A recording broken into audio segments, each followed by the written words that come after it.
मुकेश भैया, एगो मेहरारू के आदमी कमाए चला गया है। अच्छा, वो औरत अपनी सहेली से का कहत है? का कहते हर गईले कमाए पिया पूर्वे के देशवा, हर गईले कमाए पिया पूर्वे के देशवा। हे भेजल नौ संदेशवा गईले हमके ठुकराई के, पियावा के फसवले बाबा निनिया जादू मार के, पियावा के फसवले बाबा निनिया जादू मार के, पियावा के फसवले बाबा निनिया जादू मार के, बंगलिनिया जादू मार के, बंगलिनिया जादू मार के, बंगलिनिया जादू मार के, पियावा के फसवले बाबा निनिया जादू मार के, पियावा के फसवले बाबा निनिया जादू मार के, पियावा के फसवले बाबा निनिया जादू मार के। आगे का कहत है?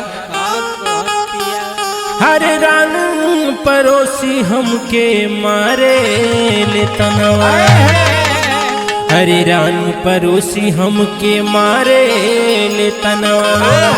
चली गई पिया बिरहिनिया बनाई के, पियावा के फसवले बाबा निनिया जादू मार के, पियावा के फसवले बाबा निनिया जादू मार के, पियावा के फसवले बाबा निनिया जादू मार के, बंगलिनिया जादू मार के, बंगलिनिया जादू मार के, पियावा के फसवले बाबा निनिया जादू मार के, पियावा के फसवले बाबा निनिया जादू मार के।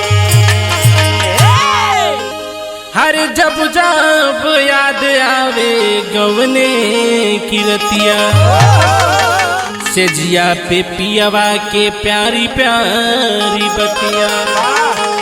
नाही जल्दी चली जाई है हमके ठुकराई के, पियावा के फसवले बाबा निनिया जादू मार के, पियावा के फसवले बाबा निनिया जादू मार के, पियावा के फसवले बाबा निनिया जादू मार के।